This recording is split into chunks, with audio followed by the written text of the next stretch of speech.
Today's video is going to be based on Sean Strickland and, just us discussing the matchup. I know it's apparent that, of course I'm rooting for Dricus du Plessis. I have been a fan for a while now. But with the showcases, I had to keep it non-biased and kind of play devil's advocate for all the fighters and their keys to victory. So one major key I saw in a lot of breakdowns and in his fights, especially against Dricus, was, I talked about it in the Dricus video, he was like pretty much money for the teeps. At the end of the first round, Coach Nixon, which is Sean Strickland's head coach, he kept saying those teeps are money. That was his quote.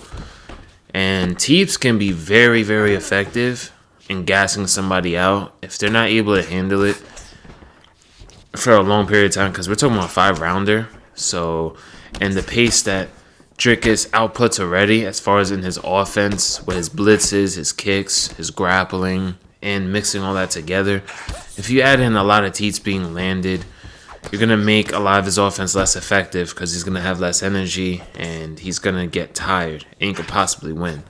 So I'd say that's one of the biggest keys to victory. Throw more teeps down the middle. A lot of the breakdowns you see, he likes to enter the void or enter in the pocket with a high guard, specifically to not get caught with bigger shots. He'll eat some of those lighter shots on the block. Some of them may slip through a little bit, but he's not getting hit hard, and then he does his blitz.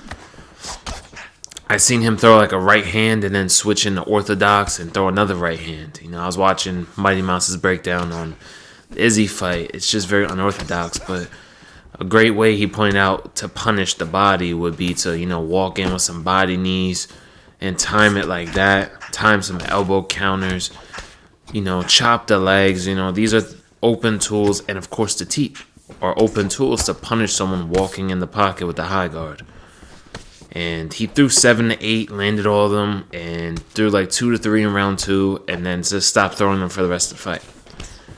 Jab is another big key to victory. So, as always, Sean Strickland's jab has been quite sharp, fast, very non-telegraphed because of his Philly shell. It comes from an angle where it's harder to see. So that's another one. And I would say the last one, if you put all these three together, him adding in teeps and doing it more, because he's susceptible to it, at least in the first fight. Dricus' coach could have caught that, and, maybe they have a different game plan on how they're going to pressure him. We don't know. That's why we love watching MMA, don't we?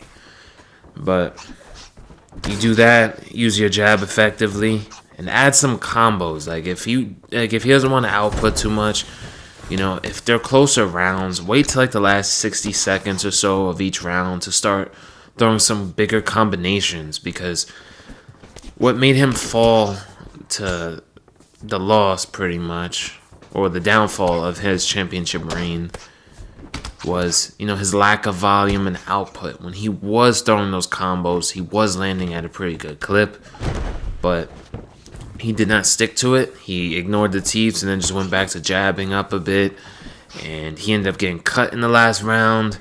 I think a takedown happened, so, if he was throwing more combos and maybe rocked Dricus, he could have won that last round and won the fight, because the jab is just the start of something. It's just not enough to win the fight.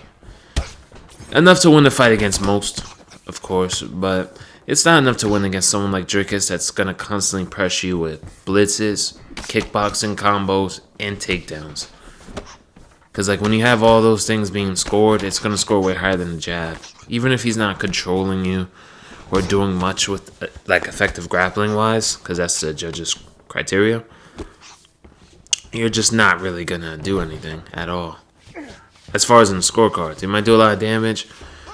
A lot of people get confused on how the judging criteria works. It's based on damage and effective grappling. So, let's say rounds 1 and 2 were probably not even that, maybe round 1.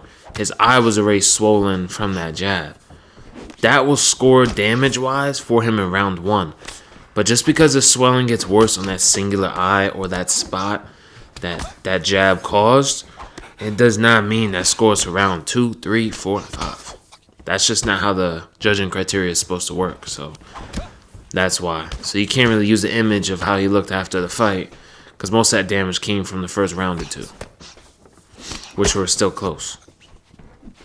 I mean, he was landing, some head kicks partially, body kicks, those are just going to score higher than you landing a solid jab. If you're not putting anything behind that jab, it's going to be useless for the most part. But this fight was a banger the first go around, so I'm excited for it. I'm ready for it, just like you guys are. So, and of course, let me know your opinions and thoughts in the comments down below. If I disagree with you on certain aspects, it's not really an argument. It's just discussion. I like discussing MMA with my friends all the time. You know what I mean? It's just, it's fun. I fell in love with the sport, so it's always fun to share different perspectives with, other MMA fans, UFC fans, and just even fans of the specific fighter. So, I do believe Sean Strickland could definitely win, but do I believe he's just going to completely switch his style? I just don't know. He's been very stubborn, because he lost that fight because of a lack of output, and he returned in his fight against Paulo Costa, and he did the same thing, if not even worse. He did even less output. So he clearly won the fight, yes, but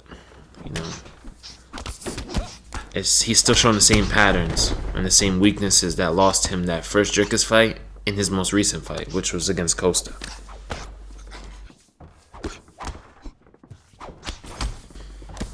It's just going to depend on how hungry he is for this bout.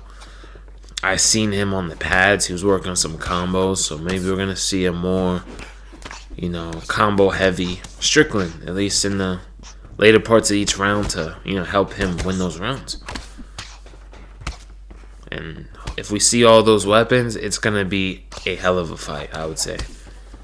Unless Dricus, has a wrestling-heavy approach on Sean Strickland, it's going to be a banger. It's still going to be a banger even if he grapples, but, it may end fast if he's able to get him down and hold him down in a certain spot. For the most part, he's shown to be able to have great get-ups and just great scrambles and very good grappling. So I don't think it's easier said than done. This fight right here was really fun because, I truly showed how Sean Strickland wears people down. Just endless teeps, the endless pressure, just being in your face, just making you throw things, hitting your body, and just, tiring you out. That's what you really want to do for the most part. If you're going to use the lead teep, usually do it running forward. That's how they recommend you to use it. You might say, man, how do I know it's going from to the head or to the body? Well, when you see the front kick animation begin, you could flick your left stick up or down. You have to time it, of course. You can't just spam it and hope for the best. But when you do that, you'll do a minor step off of center line, and it'll make the person miss, and it gives you a big counter window and big counter damage. So if someone is doing this to you, look up how to sidestep, or, I just explained it to you, but I don't know. If you need, more thorough explaining, you could look up a video, and that's pretty much how you do them. I do have some counter tips, in the playlist down below. If you go check there, there's a lot of striking tip videos. But those side steps are pretty much, they sidestep uppercuts, jabs, crosses, and a front kick of any kind, whether it's the lead, the rear, and any spinning body kick as well. Not the roundhouses, but look at that, I just sidestepped right there. But the spinning wheel kicks, the jumping spinning kicks to the body, the side kicks from John Jones. If you ever face a Jones player that's just spamming different body kicks like that, those side steps become very useful. Or just piercing up the body, pressuring him, pushing, using those teeps to keep him against the fence and just make him feel overwhelmed and cluttered. Claustrophobic, if you will. That's the whole point of using Sean Strickland. That 1-2's money, I think it has a 5-star jab and a 4-star cross. Higher the move level, the more hits done it will give you, the more damage it does, the faster it comes out, and the less stamina it takes to throw set move. So move levels do mean a lot. So when you're using your favorite fighters, check out their top moves and definitely try to make use of them as much as you can. As you see, we cracked his nose. The lung icon just basically means now my 1-2s are going to do more damage. Front kicks to the face do more damage. Anything that's like straight down the pipe. And also his short-term stamina recovery slower. As you can see, like, look at it coming back. So it's going to come back slower now. And you see, like, you watch mine comes back really quick. It's not that bad just yet. It's only yellow. But there's stages of it that go to orange and red, which just means more penalty to your short-term stamina recovery. So the less you're able to combo up, like, consistently. So now he has a cut on his eye and somewhere on his cheek as well. So overall, like, anything I'm hitting this guy with is going to be doing extra damage. So you see it's on the right side of his face, so my lead hook will do more damage now because the cut's over there, so you could target the cuts. Get doctor stoppages. I mean, there's a lot of different ways to take advantage of cuts, broken noses, and things like that. But when you hurt someone's nose, definitely work the jab more. You know, if you can. Obviously, if you're getting, like, slip countered a ton, you know, just mix it in well. But yeah, we're just trying to smother him and give him no space, make him throw things. I saw this guy didn't know how to sidestep, so I just started kind of throwing them high, low, low, high.